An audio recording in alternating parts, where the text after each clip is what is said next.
is that we are a threefold entity.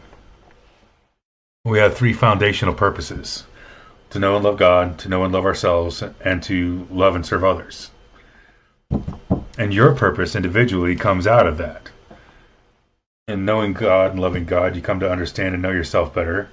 And in knowing and loving yourself, you come to understand what your gifts are, what you've been given.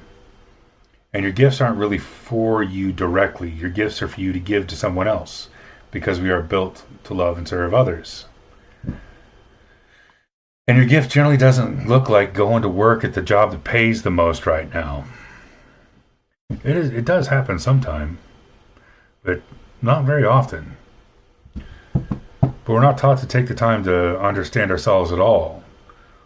Who we are, what our value is. If we were to do that, the probability of going to work in a cubicle or in a factory, clickety-clacking on keyboards and turning buttons in the button factory, is pretty slim. We probably wouldn't do it, which is part of the reason they don't teach it. But that's part of the reason the last decision rate is so awfully high. People find themselves in the factories and they find themselves in the cubicles and they realize that what they're doing has no meaning, and they take that as that their life has no meaning. Whereas, as I said earlier, they come to a point in their life where they reach an evolution point, where it's time for a death and rebirth. So common in teenagers. They feel like it needs to be an actual death. It doesn't need to be an actual death. It's a symbolic death. The death of the child and the birth of the man.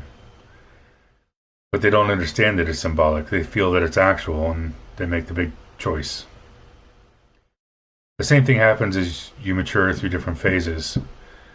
As a boy becomes an adult male becomes a man becomes a father. There's certain sets of parts of you that have to die for the next part of you to be reborn. Even after you're a father, kids leave the house, identity changes again. Have grandkids, identity changes again. Grandkids mature, identity changes again. And you serve more and more people with every evolution. And your focus changes. It's part of the reason I did the hourglass. And the seasons. So you got the summer, fall, winter, and spring. There's the seasons of understanding. And they're the seasons of our life.